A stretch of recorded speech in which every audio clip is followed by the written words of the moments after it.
fall, everybody likes to surf in the fall because that's when we have hurricanes. So that's when the best shaped waves come in. We try and get everybody ready for that in the spring and the summer. To start in the winter is even better. In the New York area, August is, end of August, beginning of September, October, beginning of November is the best time to surf. So I'm from Ohio originally. The cold isn't that big of a deal to me. So I just kept going through the winter. Even as temperatures drop on Rockaway Beach, a small handful of enthusiastic surfers hit the waves. It's a little bit harder to learn in the cold. Maybe the curve is a little bit longer, become a little numb. So there's definitely a lot more to work through in the winter when you're learning. But it'll definitely help you out in the summer. It's like a real jump start.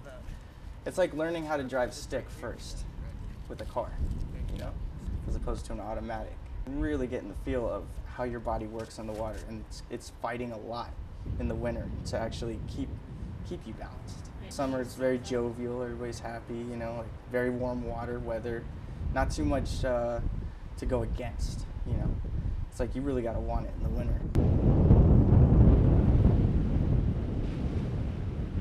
I started when I was 13, so it's been 15, almost 16 years now. And if I stop for a year, you definitely have to get it back. I grew up next to the water in California for about 10 years, and I've always surfed, always boogie boarded, loved the water. It really excites me as a teacher to see people trying to start earlier and earlier, and trying to just get that head start, because it's a lifelong journey. Surfing is a lifelong journey. In spite of his love for surfing, Josh makes it a point to warn new surfers about how serious it can get in the water. Great way to know if you're starting to get hypothermic.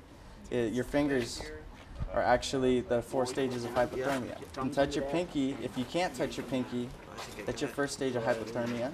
4th stage is really bad if you can't do that. But that doesn't faze Thomas in the least, who brushes off reactions from fellow New Yorkers. Surfing when it's 35 degrees, wow, you're hardcore. It's not working. It's coming, baby. It's coming. There we go. Think about it.